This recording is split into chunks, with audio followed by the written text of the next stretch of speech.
అందరికీ praise lord. బాగున్నారా?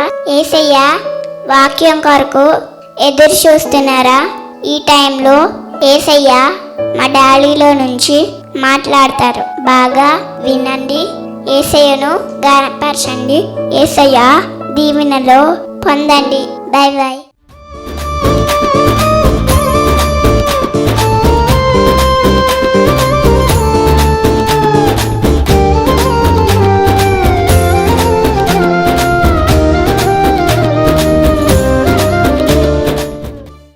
లోకసువార్త 2వ అధ్యాయము 41-42. పస్కా పండుగప్పుడు ఆయన తల్లిదండ్రులు ఏటేటా యెరూషలేమునకు వెళ్ళుచుండువారు. ఆయన 12 ఏండ్ల వాడై ఉన్నప్పుడు ఆ పండుగ నాచరించుటకై వాడుకు చెప్పిన వారు యెరూషలేమునకు వెళ్ళిరి. చాలండి. తల్లి అయిన మరియా జీవితంలో ఉన్న మరొక శ్రేష్టమైన ఉన్నతమైన గుణం ఏంటంటే, తల్లి అయిన జీవితంలో ఆమె ప్రతి ఏటేటా కూడా దేవుని మందిరానికి వెళ్ళే మంచి గుణం కలిగింది. అంటే అప్పుడు రోజుల్లో దూరాన్ని బట్టి, ఎక్కడో ఉండటాన్ని బట్టి, వీళ్ళు ఉండే ప్రాంతాలు వేరును బట్టి సంవత్సరానికి ఒక్కసారైనా ప్రభు మందిరం దగ్గరికి వెళ్ళి దర్శించుకోవాలని ఒక మంచి తీర్మానం ఉండేది. అన్నారు కదా. అందుకనే ఇదే సంఘటన మనకి ఎక్కడ సమూయేలు గ్రంథంలో హన్నా జీవితంలో కూడా మనకు కనబడుతుంది. ఆ యొక్క కుటుంబం కూడా ఏటేటా దేవుని మందిరాన్ని దర్శించుకునే కుటుంబం. అయితే అప్పుడు రోజుల్లో, ఇప్పుడు రోజుల్లో దేవుడు మనకు మంచి మందిరం ఇచ్చాడు. దేవుని వెళ్ళడానికి అనుకూలమైన మందిరం ఇచ్చాడు. నీవు ప్రార్థించుకోవడానికి, దేవునితో మాట్లాడడానికి, దేవుని మాట వినడానికి, దేవునితో సహవాసం చేయడానికి, నువ్వు భక్తిగా ఉండడానికి, నీ భక్తిని కాపాడుకోవడానికి, నీ కుటుంబాన్ని ప్రభువులు పెంచుకోవడానికి, ఇదిగో నీకు దేవునికి కమ్యూనికేషన్ పెంచే ఒక శ్రేష్టమైన మందిరాన్ని ప్రభువు ఇచ్చాడు. ఈ మందిరానికి వెళ్ళే గుణము ప్రతి తల్లికి ఉండాలి. స్తోత్రం చెప్తారు గట్టిగా చెప్పండి. తల్లులనే వారికి ఏ గుణం ఉండాలి? మందిరానికి వెళ్ళాలి అన్నారు కదా. మందిరానికి వెళితే ఇలాంటి ఆశీర్వాదకరమైన సందేశాలన్నీ దేవుడు అందించి కుటుంబాలు కడతాడు, జీవితాలు కడతాడు. మందిరానికి వెళ్తాం మానేసి అత్తగారేమో మందిరానికి వెళ్ళిపోయి, ఇంట్లో ఉన్న పెద్దోళ్ళు మందిరానికి వెళ్ళిపోతారు, పురుషుల మందిరాన్ని, పిల్లల మందిరాన్ని పంపించి ఈవిడ మాత్రం ఇంటికాడ కూర్చొని ఫోన్ నొక్కుతూ ఉంటుంది. వాళ్ళకు పోయించేను, వీళ్ళకు పోయించాను, ఆ మాటలు ఈ మాటలు, తమ్ముడు ఇలా చేశాడు, అన్నీ అలా చేశాడు, అమ్మ ఇలాగంది, మా ఆయన అలాగన్నాడు, మా అత్తేమి ఇలాగంటుంది, మా మావయ్య గారు అలాగే చెప్తున్నారు. అయ్య బాబోయ్, ఈ గందరగోళం అంతా కూడా చెప్పుకుంటానే గడిపేస్తూ ఉంటారు చాలామంది. కానీ ప్రభు అంటున్న మాట, దేవుని ప్రజలారా, దేవుని మందిరానికి వెళ్ళే గుణము ఏ తల్లిలో ఉంటుందో, ఏ స్త్రీలో ఉంటుందో, వాళ్ళ ఇల్లు ఎప్పుడూ కూడా ఆశీర్వాదకరమైన ఇల్లుగానే ఉంటుంది. స్తోత్రం చెప్తారు గట్టిగా. ఇక్కడ ఇంకొక మాట చెప్పాలి. చాలామంది ఏమంటారంటే, అయ్యి బాబు నాకున్న పనులండి, నాకున్న ఒత్తిడి, నాకున్న భారం అండి, అయ్యి బాబోయ్ అంటారు. కానీ ఈమె ఏ టైంలో యేసు ప్రభుత్వం మందిరానికి వచ్చింది? ఇప్పుడు మనం చదువుకొని, యేసు ప్రభు బాలుడుగా ఉన్నప్పుడే. చెప్పండి ఎప్పుడు? మరి ఆమెకు పని లేదంటారా? ఆలోచించేయండి. ఇంకా కొంచెం మనం గమనిస్తే చాలా దూర ప్రాంతం ప్రయాణం చేసుకుని ప్రభు మందిరానికి వచ్చింది. మందిరానికి రావాలంటే ఇంట్లో పని అవ్వట్లేదండి, వాళ్ళు లెగుతులేదండి, ఎంత చెప్పినా లెగుతులేదండి, అయ్య బాబోయ్ అని ఎన్నో వంకలు చెప్పుకుంటారు చాలామంది. ప్రభు అయిన తండ్రి చెప్తున్నమాట, నువ్వు ఎన్ని వంకలు చెప్పినమ్మా తల్లులారా, సహోదరులారా, దేవుని మందిరానికి వచ్చే విషయంలో నువ్వు ఎంత ఆసక్తి చూపితే దేవుడు నిన్ను, నీ ఇంటిని కూడా అంత గొప్పగా దీవిస్తాడు. స్తోత్రం చెప్తారు గట్టిగా. హల్లెలూయా. దేవుని మందిరంలో ఏ కూడికైనా కానీ నువ్వు ఉండాలి ముందు. చెప్పండి, ఎవరు ఉండాలి? గట్టి చెప్పండి, ఎవరు ఉండాలి? మీరు, స్త్రీలైన వారు ఉండాలి. ఏ కూడికైనా కానీ అలా అంటే అందరు ఉండాలి. కానీ ఇప్పుడు తల్లిని మరే గురించి ప్రభు నేర్పిస్తున్నమాట. నీవు ఉండగలిగితే ఖచ్చితంగా నీ యొక్క భక్తిని బట్టి దేవుడు ఏదో ఒకరోజు రాని నీ ఇంట్లో వాళ్ళు మందిరానికి దూరం అయిపోతున్న వారిని కూడా ప్రభువే నడిపించగలుగుతారు. చాలామంది వాళ్ళ జీవితంలో మందిరానికి వెళ్ళే గుణం ఉండదు. నాకు కదా కేవలం ఇంకొంతమంది అనకూడదు కానీ పాపం వాళ్ళకి ఆదివారం ఒక్కటే. ఇంకొంతమంది ఉంటారు పెద్ద భక్తులు, కేవలం క్రిస్మస్ రోజునే వస్తారు, న్యూ ఇయర్ రోజునే వస్తారు. ఇంకొంతమంది ఉంటారు ఈస్టర్ రోజున వస్తారు, గుడ్ ఫ్రైడే రోజున వస్తారు. కానీ ప్రభు చెప్తున్నాడు, దేవుని మందిరానికి వెళ్ళే గుణము కలిగిన ఏ తల్లి అయినా వారి అంతరంగం కూడా దేవునికి కనెక్ట్ అయి ఉండగలుగుతుంది. స్తోత్రం చెప్తారు గట్టిగా. వాళ్ళకి దేవుని మీద ఒక మంచి నమ్మకం కలుగుతుంది. మీరు అందరూ ప్రభు మందిరానికి వచ్చేవాళ్ళే. అయితే ప్రభు అన్న రాని వారితో చెప్తున్నారు, మీతో కూడా చెప్తున్నమాట, ఎప్పుడూ కూడా మీరు మందిరాన్ని నిర్లక్ష్యం చేయకూడదు. చెప్పండి, దేన్ని నిర్లక్ష్యం చేయకూడదు? మందిరానికి పోవటంలో అత్యాసక్తిని కనపరచాలి. మీ ఇంట్లో ఒక హడావుడిని సృష్టించాలి మీరు, అంతే. అన్నారు కదా, ఏం సృష్టించాలి చెప్పండి? ఏమని? ఈరోజు ఆదివారం అని పొద్దున్నే లేచేసి ఇంట్లో పిల్లలకి, భర్తకి రెడీ చేయాల్సిన అన్ని ఆ టిఫిన్లు అన్నీ రెడీ చేసేసి, రెడీ అయిపోయి లేపేసి వాళ్ళని రెడీ చేసేసి మీరు త్వరపెట్టి వచ్చేస్తే దేవుడు ఎంత సంతోషపడిపోతారో, మిమ్మల్ని సంతోషంగా దీవించి పంపించేస్తారు ఆయన. స్తోత్రం చెప్తారా? వెళ్దాములే, మన గుడే కదా, మన పాస్టర్ గారే కదా, మళ్ళీ ఆదివారం వస్తుంది అని తీరుగా, నామకార్థంగా, ఒక టైం లేకుండా, ఒక పద్ధతి లేకుండా, ఒక క్రమం లేకుండా వస్తామంటే మీ జీవితాల ఆశీర్వాదం కూడా ఎప్పుడు వస్తాయో తెలీదు, ఎంతసేపు ఉంటాయో తెలీదు, ఎందుకు ఉంటాయో తెలీదు, ఎప్పుడు వెళ్ళిపోతాయో కూడా తెలీదు. ప్రభు చెప్తున్న మాట, క్రమమైన మందిరానికి వచ్చే బుద్ధిని మరియమ్మ గారి వలె మీరు కూడా కలిగి ఉందురుగాక. స్తోత్రం చెప్తారు గట్టిగా. క్రమంగా దేవుని మందిరానికి చక్కగా రావాలి, సమయం సందర్భం లేనట్టుగా ఉండకూడదు అన్నారు కదా. ఇంకొక మాటలో చెప్పాలంటే, మామూలుగా అది వాళ్ళకి ఎక్స్క్యూజ్ కాదు కానీ అర్థం చెప్తున్నాను. పురుషుడికైనా బయట పని ఉంటుంది, గబుక్కన ఇదిగో మందిరానికి బయలుదేరాడండి, బండి స్టార్ట్ చేశాడు అన్నయ్య గారు బండి స్టార్ట్ చేయగానే వెంటనే వాళ్ళ సార్ ఫోన్ చేసి, ఒక్కసారి నాకు తాళం కనబడట్లేదు ఆఫీసులో, ఈ తాళం ఎక్కడుందంటే చెప్పాడు అయినా కానీ కనపడలేదంటే అర్జెంటుగా ఒకసారి నాకు తాళం ఇచ్చారా అని చెప్పారండి అని వెళ్ళకూడదా చెప్పండి? ఎందుకంటే ఆయనకు బయట పనులు ఉంటాయి. అందుకని ఆ తాళం ఇచ్చి రావడానికి ఒక పావు గంట 10 నిమిషాలు లేట్ అవ్వచ్చు. మిమ్మల్ని ఎవరు తాళాలు అడుగుతారండి? మీ అంట్లు మీ దగ్గరే, మీ బట్టలు మీ దగ్గర, ఎప్పుడు ఉతుక్కోవాలంటే అప్పుడు ఉతుక్కోవచ్చు, మీ అంట్లు మీరు ఎప్పుడు తోముకోవాలంటే తోముకోవచ్చు, మీ టిఫిన్ ఎప్పుడు చేయాలంటే చెప్పండి చేయొచ్చు, ఎప్పుడు బూజులు దులుపుకోవాలంటే మీరు మీ ఇల్లే, అది అక్కడే ఉంటుంది, ఎక్కడికి కదలదు. అయినా కానీ చాలామంది జీవితాల్లో ఆ ఇన్ను వదిలిపెట్టి రారండి టయానికి. సరదాగా కాలక్షేపంగా ఉన్నారు కదా, స్లోగా జాయిగా ఉన్నారు కదా. ఇంకా ఆ పట్టు చీర ఇస్త్రీకి ఇచ్చాను, ఆయన ఇవ్వలేదని పొద్దున్నే లేచి వెళ్తారు ఇస్త్రీ కొట్టానికి, ఆయన పొద్దున్నే లేగడం, ఆ ఇస్త్రీ కొట్టాను పొద్దున్నే లేగడం, ఆ డబా కొట్టి ఆయన గంటకి అరగంటకి వెళ్తే, అరగంటకి ఆ పట్టు చీర అట్ని ఈవిడ వచ్చేటప్పటికి రెడీ వచ్చేటప్పటికి ఇక్కడ పాటలు అయిపోతాయి. ఇంకేముంది, పాటలు అయిపోతే నువ్వు దేవుణ్ణి ఎక్కడ స్తుతించావు, దేవుణ్ణి ఎక్కడ కనపరచావు పాటలతో, దేవుణ్ణి ఎక్కడ ఆరాధించావు, ఆరాధనలు ఉండవు, ఎక్కడ దేవునికి కృతజ్ఞతలు చెల్లించు, నీ హృదయం ఎక్కడ దున్నబడింది, ఈ దైవికమైన సన్నిధి చేత నీలో పశ్చాత్తాపం ఎక్కడొచ్చింది, నీ హృదయం తేటగా ఎక్కడ మారింది, అప్పుడు ప్రభు మాట్లాడుతున్న ఈ యొక్క శ్రేష్టమైన విత్తనాలు నీలో పడితే ఎలాగ ఫలిస్తాయి? ఈ ఫలించాలంటే మన హృదయం పాటలతో, ఆరాధనలతో, సాక్ష్యములతో దున్నబడాలి. స్తోత్రం చెప్తారు గట్టిగా. అప్పుడు ఈ వాగ్దానాలన్నీ ఫలిస్తాయి మీలో, ఈ మాటలన్నీ ఫలిస్తాయి మీలో. అంతేగాని వెళ్ళామా వచ్చామన్నట్టుగా ఉంటే దానివల్ల ఎవరికి ఉపయోగం ఉండదు. ప్రభు చెప్తున్నమాట, తల్లి అయిన మరియ ఎలాగ మందిరానికి వెళ్ళే గుణం కలిగి ఉందో, ఏది ఏమైపోయిన మందిరాన్ని దూరం చేసుకోకూడదు. స్తోత్రం చెప్తారు గట్టిగా. ఏ రోజు దూరం చేసుకోకూడదు, ఏ ఆదివారం దూరం చేసుకోకూడదు. ఎంత పెద్ద పని అయినా కానీ, ఎంత పెద్దదైనా అది మీ చేతిలో ఉంది కాబట్టి దాన్ని ఇంకొక రోజుకు మార్చుకుని దేవుని మందిరానికి ఆసక్తిని చూపగలిగితే దేవుడు మిమ్మల్ని దీవించడానికి కూడా అంత ఆసక్తిని చూపుతారు. అటువంటి కృపలో దేవుడు మీ భక్తి జీవితాన్ని కట్టునుగాక. 4 సంగతులు ప్రభు చెప్పారు. తల్లి అయిన మరియ జీవితంలో మొదటిది గొప్ప ప్రార్థన పర్రాలు, రెండవది భర్త తోడు కలిగినది, మూడవది బాధ్యత కలిగినది, నాలుగవది మందిరానికి వెళ్ళేది. చెప్పండి, నాలుగవది మందిరానికి వెళ్ళేది ఆమె. 5వ మాట తల్లి అయిన మరియమ్మ గారి జీవితంలో చివరి మాట ఇది చెప్పి ముగిస్తాను. చూడండి, యోహాను సువార్తలోకి రండి. యోహాను సువార్త 2వ అధ్యాయము 3వ వచనాన్ని మనం చదువుకుందాం. యోహాను సువార్త 2వ అధ్యాయము 3వ వచనం. ద్రాక్షారసం అయిపోయినప్పుడు యేసు తల్లి వారికి ద్రాక్షారసము లేదని ఆయనతో చెప్పగా, యేసు ఆమెతో, అమ్మ, నాతో నీకేమి పని, నా సమయం ఇంకా రాలేదనను. చదవండి అమ్మా.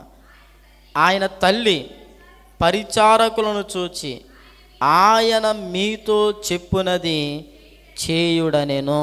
స్తోత్రం చెల్లిద్దాం. హల్లెలూయా. చివరి 5వ మాట ప్రభు చెప్తున్నాడు, ఆమె దేవుని మీద ఆధారపడిన గుణం కలిగి ఉంది. తల్లి అయిన మరియ అన్నారు కదా. తల్లులారా, సహోదరులారా, ప్రభు చెప్తున్న మాట, మనందరి బ్రతుకులు ఎంత కష్టం వచ్చినా మీకు ముందు గుర్తు రావాల్సింది మీ అన్నయ్య గారు. ఆమెనా? ఎవరు గుర్తు రావాలి మనకే చెప్పండి.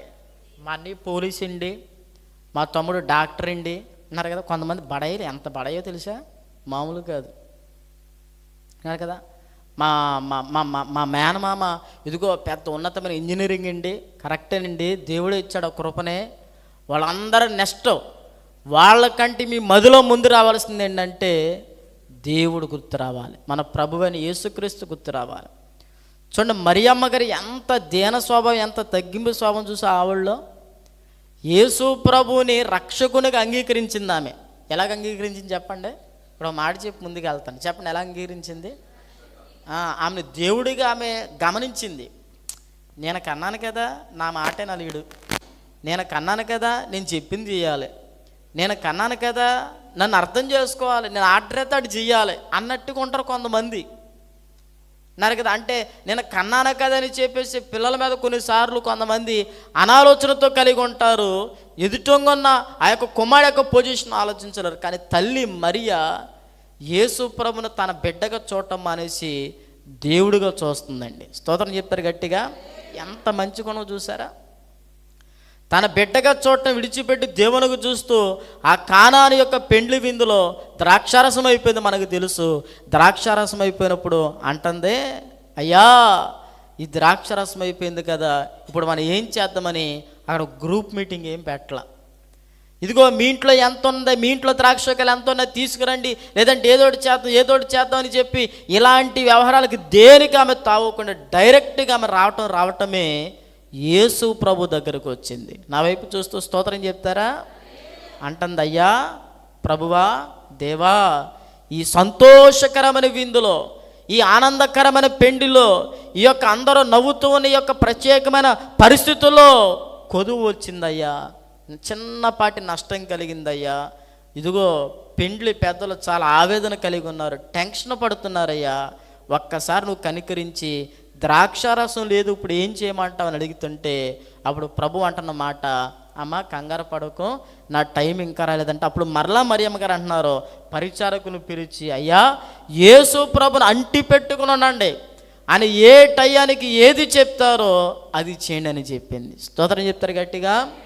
2 మాటలు ఇక్కడ ఉన్నాయి. ఒకటి ఏంటంటే ఆమె ప్రభువు మీద సంపూర్ణంగా ఆధారపడిన విశ్వాసాన్ని కలిగి ఉంది. తల్లులారా, ప్రభు చెప్తున్న మాట, లోకంలో మనం నమ్ముకున్నవారు, మనం నమ్ముకోవడానికి ఆధారంగా కనబడుతున్న కొంతమంది వ్యక్తులు, అలా మీ బంధువులు అవ్వచ్చు, స్నేహితులు అవ్వచ్చు, రక్త సంబంధులు అవ్వచ్చు, ఇరుగు పొరుగు అవ్వచ్చు, మీ బలం అవ్వచ్చు, ఇవేమి కూడా కొన్నిసార్లు మన జీవితాల్లో మన సహాయాన్ని పూర్చలేవు, మన కొరతను పూర్చలేవు, మన కష్టంలో అవి మనల్ని ఫుల్ఫిల్ చేయలేవు, సంపూర్ణమైన ఆనందంతో నింపలేవు. కానీ ప్రభువు మీద ఆధారపడగలిగితే ఎలాంటి కష్టమైనా, ఎలాంటి నష్టమైనా, ఎలాంటి ఒత్తిడైనా ఆయన దాన్ని సంపూర్ణంగా తొలగించి నోటి నిండా నవ్వునివ్వగలిగిన దేవుడై ఉన్నాడు. స్తోత్రం చెప్తారా. అందుకే ప్రభు చెప్తున్న మాట, చాలామంది తల్లులు కొన్నిసార్లు అంటూ ఉంటారు, విన్నారు కదా, మా నాన్నగారు ఎప్పుడో చెప్తున్నారండి, ఈయనకి అస్సలు అనలేదండి అలా ఆయన గురించి అన్నారు కదా. ఎవరు ఆయన గురించి? పక్కింటి వాళ్ళుగా ఇలా ఆయన గురించి, మా నాన్నగారు చెప్తున్నారండి, అస్సలు నా మాట అని వింటారండి, నా మాట కూడా వినరండి, అయ్య బాబోయ్ అన్నారు కదా. మీ మాట, మీ నాన్నగారి మాట వింటాం కాదు, దేవుడు ఎప్పుడో చెప్పాడండి, వినలేదండి అన్న ఉన్నతమైన ఆధ్యాత్మిక లోతులోకి మీరు వెళ్ళాలి. స్తోత్రం చెప్తారు గట్టిగా. మీ ఆయన గారైనా మీరైనా ఎవరి మాట వినాలి? మొదటిది ఎవరి మాట వినాలి? దేవుని మాట వినాలి. మీరు ఎవరి మీద ఆధారపడాలి? దేవుని మీద ఆధారపడాలి. దేవా, ఇదిగో పలానా సంస్థలోకి వెళ్తున్నాను, పలానా చోట్ల డబ్బులు పెడుతున్నాను ప్రభువా అని ఎవరో చెప్తే, ఎవరో చేస్తే కాదు, ప్రభువా అని ప్రభు సహాయాన్ని అడిగి ఆయన నడిపింపు ప్రకారం మీరు ముందుకెళ్ళాలి. అప్పుడు మన ఇల్లు ఎప్పుడూ కూడా దీవెనకరంగా ఉంటుంది. ప్రభు చెప్తున్న మాట, దేవుని ప్రజలారా, ఈ తల్లి ఎలాగైతే ప్రభు మీద కష్టకాలంలో ఆధారపడిందో మీ పరిస్థితులు అన్నిటిలో కూడా మీరు అలాగ ఆధారపడాలి. భర్త ఒకవేళ వచ్చి ఇంట్లోకి వచ్చి కృంగిపోయాడా, అమ్మ నా వైపు చూస్తే నిరాధారంగా ఉన్నాడా, మౌనంగా ఉన్నాడా, పెళ్లి పెట్టుకున్న ఏంటి పరిస్థితులు, ఇంట్లో ఈ కార్యక్రమం జరగాలి ఏంటి పరిస్థితులు అని టెన్షన్ పడుతున్నారా, ఆలోచిస్తున్నారా, పదే పదే మందికి ఫోన్లు చేస్తున్నారా? నువ్వు పక్కన కూర్చొని ఏం చేస్తావు? దానికి ఎందుకు చేస్తావు పో, దానికి చేయొద్దు. ఎవరు ఫోన్ చేస్తున్నారో ఇదే గోల. ఏమండి ప్రార్థన చేద్దామండి అంటారా? అంటారు కొంతమంది. ప్రార్థన చేద్దామండి, దేవుడు మనకి సహాయం చేస్తాడండి.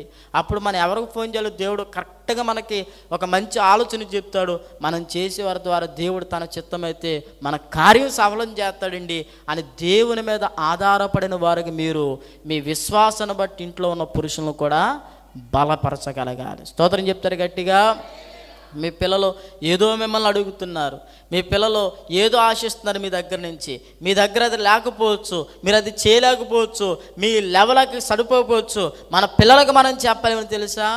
దేవుడు చేస్తాడారా, దేవుణ్ణి అడుగుదాం, నువ్వు కూడా దేవుడిని అడుగు, నేను దేవుణ్ణి అడుగుతాను అని మనం చెప్పగలిగితే వాళ్ళకు కూడా దేవుని మీద ఏం కలుగుతుంది? నమ్మకం, విశ్వాసం కలుగుతుంది. రేపు పొద్దునాలో నిలబడి మా అమ్మ ప్రతి విషయంలో దేవుడి మీద ఆధారపడటం మాకు నేర్పించింది. ఆ దేవుడు మమ్మల్ని ఈ రోజున గొప్పగా మార్చాడు, దీవించడని మన పిల్లలందరూ సాక్ష్యములు చెప్పుదురుగాక. స్తోత్రం చెప్తారు గట్టిగా. హల్లెలూయా. ఆడేదో అడిగితే మీ తాతను అడుగు అంటాడు. ఆడేమంటాడు? అమ్మా మీ నాన్నోళ్ళ నాన్న అంటాడు. మా నాన్న అడుగుతావా? మా నాన్న దగ్గర ఏముంది? మా నాన్న బోల్డ్ అంత పోగు చేసి మీ ఆయనకి ఇచ్చాడు కట్నాలు, మళ్ళీ మా నాన్న అడుగుతావా? వాళ్ళ నాన్న అడుగు అంటారు. అన్నారు కదా. ఇలాంటి లోక సంబంధం పెట్టి, గలిబిలు పెట్టి, గొడవలు పెట్టి, గందరగోళాలు పెట్టి, విన్నారు కదా, మనస్పర్ధాలు పెంచుకోవటం కంటే అవన్నీ నష్టం. దానికంటే ముందు ప్రభు అన్నమాట దేవుణ్ణి అడుగు. చెప్పండి, ఎవరిని అడగాలి? దేవుని మీద ఆధారపడాలి. మీరు ఆధారపడితే మీరు నేర్పించగలుగుతారు. మీరే ఆధారపడతాం మానేసి ప్రతి చిన్నదానికి మనుషుల మీద, బంధువుల మీద, వీళ్ళ మీద ఆధారపడి వీళ్ళ మీద ఆనుకుని వాళ్ళు రేపు పొద్దున ఏదో మాట అంటే ఆ మాటను బట్టి మళ్ళీ ఫీల్ అయ్యి అన్నం తింటాం మానేసి ఆ మాట అందని చెప్పి మళ్ళీ ఇంకో బంధువులు చెప్పి ఈ వర్గం ఆ వర్గం విభాగించబడి మళ్ళీ మీలో గందరగోళాలు. ఎందుక మీ గందరగోళం? ప్రభు చెప్తున్న మాట, సమాధానంగా దేవుని మీద ఆధారపడగలిగితే దేవుడే తప్పకుండా మీ కొదువులన్నీ పూడ్చబోతున్నారు. మీ నష్టమునంతటిని తీపిగా మార్చబోతున్నాడు. మీ టెన్షన్ అంతటిని సంతోషంగా మార్చబోతున్నాడు. ఇది జరుగునుగాక.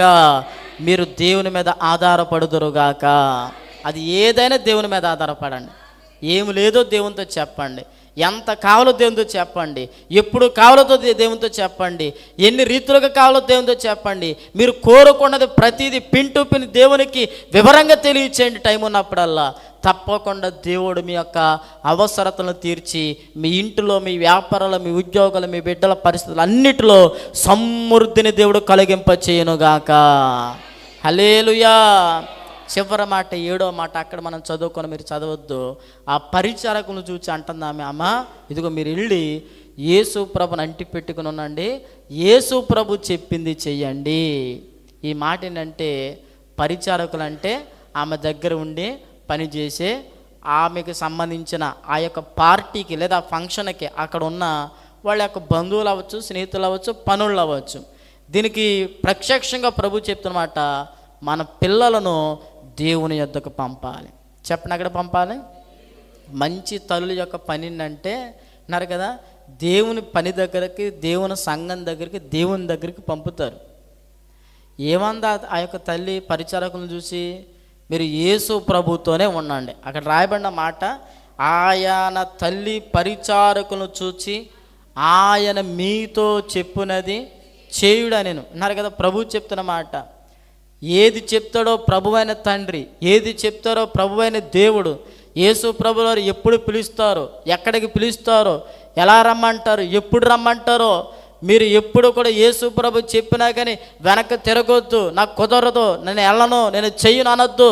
వెంటనే మీరు అన్నీ విడిచిపెట్టి యేసు ప్రభు చెప్పింది చేయండి అని ఆ తల్లి పరిచారకులతో ఎలా చెప్పిందో, మన పిల్లలకి దేవుని గురించి అలాంటి సంభాషణ మనకి, మన పిల్లలకి కలగాలి. ఆమె దైవజనుడు ఎప్పుడు పిలిచినా, దేవుని పని కొరకు ఎప్పుడు పిలిచినా, ఎందుకు పిలిచినా, ఎంతసేపు గుళ్ళో కూర్చోమన్నా, ఏది చేయమన్నా, దేవుని పని కొరకు సువార్త కొరకు ఎలాగుండమన్నా, నువ్వు ఎప్పుడు ఎలక్ట్గా ఉండాలి, రాననకూడదు, చేయను అనకూడదు, కుదరదు అనకూడదు, కాలేజీ అనకూడదు, ట్యూషన్ అనకూడదు, ఏదైనా కానీ దేవుని దాసునికి, దేవునికి నువ్వు ఇంపార్టెంట్ ఇవ్వాలి రబ్బాయి అని మన పిల్లలకు మనము బోధించగలగాలి. ఆమె గట్టి చెప్తామా?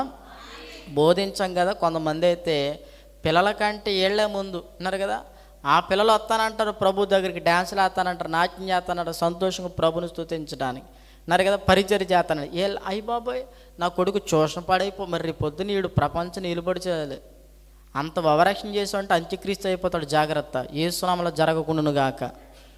అర్థమైందా? అన్నారు కదా, ప్రభువు చెప్తున్నాడు, జాగ్రత్తగా గమనిస్తున్నారు కదా.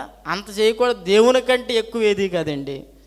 దండం పెట్టి చెప్తున్నాను, దేవుని కంటే ఎక్కువ, గట్టి చెప్పండి, దేవుని కంటే ఎక్కువ ఏది కాదు. మనము దేవునికి మనం ఇచ్చే సమయాన్ని బట్టి మనం దేవుని ఎంత ప్రేమిస్తున్నాం కూడా అర్థమవుతుంది, మనం దేవుని ఎంత ఆరాధిస్తున్నాం కూడా అర్థమవుతుంది. దేవునికి ఇచ్చే ఇంపార్టెంట్ని బట్టి, దేవుడికి ఇచ్చే సమయాన్ని బట్టి మన బ్రతుకులో దేవుడు అంటే మనలో ఎలాంటి భావన ఉందో కూడా దేవునికి అర్థమవుతుంది. అందుకనే ప్రభు అన్నమాట, దేవుని దగ్గరకు పంపించడానికి ఎప్పుడు కూడా మనం వెనకడుగు వేయకూడదు. నీ భర్తను అవ్వచ్చు, నీ భార్యను అవ్వచ్చు, నీ పిల్లలను అవ్వచ్చు, దేవుని పని కోసం. ఎందుకంటే దేవుడు తన కోసం పిలవట్ల. పరిచారకులను చూసి, అరే అబ్బాయి నాకు బిందుడు ద్రాక్షరసం కలపండి తాగేతానన్నాడా? చెప్పండి. ఏం చేశారు అక్కడ యేసు ప్రభులు వారు? అక్కడ ఉన్న యొక్క కన్నీటి బాధలన్నిటికీ ఆనందాన్ని తీసుకొచ్చాడు. ఆ పరిచారకుని పిలిచి, మీరు వెళ్ళండి, బాణలు నింపని నీటితోటి తీసుకెళ్ళి ఆ యొక్క నీటిని పోయిందంటే ఆ నీళ్ళన్నీ పోస్తున్నప్పుడు ద్రాక్షరసంగా మారిపోతే పెండ్లి ప్రధానితో సహా ఇదిగో అక్కడ నిరుత్సాహం తొలగిపోయి, ఆవేదన తొలగిపోయి, కన్నీరు తొలగిపోయి నూతన ఉత్సాహం ప్రారంభమైపోయింది. స్తోత్రం చెప్తారా? మన ఇంటి వారు దేవునిలో ఉంటే, దేవుని పని కొరకు ఉంటే అక్కడ జరిగేది దేవుడికో దేవుని దాసునికో కాదు ఉపయోగం, సమాజానికి మేలు జరుగుతుంది, అనేకులకు మేలు జరుగుతుంది, అనేకులకు దీవెన కలుగుతుంది, అనేకులకు కన్నీరు తొడబడబడుతుంది, అనేకుల జీవితాలు కట్టబడతాయి, అనేక కుటుంబాలు నవ్వుతూ ఉండగలుగుతాయి. అందుకే ప్రభు చెప్తున్నమాట, తల్లి ఎలాగైతే ప్రభు దగ్గరికి పరిచారకులు పంపించుతుందో మన ఇంటి వారిని మనము దేవుని దగ్గరికి పంపించటంలో దేవుని పని కొరకు ఎక్కడ వెనకడుగు వేయకూడదు. స్తోత్రం చెప్తారు గట్టిగా, హల్లెలూయా.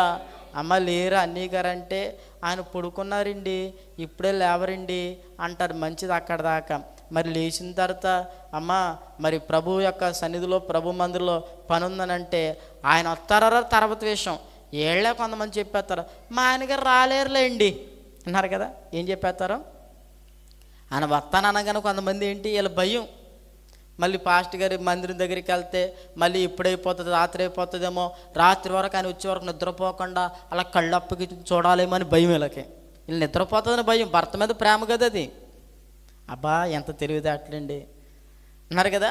ప్రభు చెప్తున్నమాట, ప్రభు సన్నిధిలో దేవుని పని కొరకు దేవుడు 10 మంది జీవితాల్లో సంతోషింపడం కోసం మనం వాడుకోవాలని కోరుకునేటప్పుడు మనము దేవునికి ఎలాగ ఉండాలంటే, దేవుని పని కొరకు అందుబాటులో ఉండాలి. చెప్పండి, ఎలాగ ఉండాలి? గట్టి చెప్పండి. ఏం చెప్పింది మరియమ్మ గారు? మీరు ప్రభుకి దగ్గరగా ఉండండి అన్నారు కదా. ఆయన పిలుస్తారు, వెళ్ళండి, ఆయన చెప్పింది చెయ్యండి. ఎప్పుడైతే మనం అందుబాటులో ఉంచేటట్టుగా మన ఇంటి వారిని మనం పెంచగలుగుతామో దేవుడు ఖచ్చితంగా మనల్ని 10 మందికి, మన ఇంటిని ఆశీర్వాదకరంగా నిలుపుతారు. స్తోత్రం చెల్లిద్దాం. అటువంటి కృపలో దేవుడు మనల్ని నడిపించును గాక. చెప్పండి ఒకసారి. 7 సంగతులు ప్రభు మనకు చెప్పారు. తల్లి అయిన మరియమ్మ గారి జీవితం. 1 గొప్ప ప్రార్థన పరాలు, 2ది భర్త తోడు, 3ది బాధ్యత కలిగిన ఆమె, 4ది మందిరానికి వెళ్ళేది, 5ది చెప్పండి, 5ది దేవుని కొంచెం బాగా దేవుని మీద ఆధారపడేది, 6ది ఆయన చెప్పింది ప్రభువుకు అందుబాటులో ఉంచినది. చెప్పండి, 6ది కొంచెం బాగా చెప్పండి, 6ది ప్రభువుకి అందుబాటులో ఉంచింది. అటువంటి ఉన్నతమైన ఆధ్యాత్మిక ఆలోచనలతో, తలంపులతో, భక్తితో మీరందరూ ఎదుగునట్లు ప్రభు అటువంటి కృపలో నడిపించునుగాక. ఆమేన్. మారని ప్రేమతో వెంటాడుచున్న యేసయ్యా, నే దాటిపోగలనా ప్రేమను, రుణపడి బ్రతికెదను, నా ఊహ కందని ఆ కృపను అనుదినము ప్రకటింతు.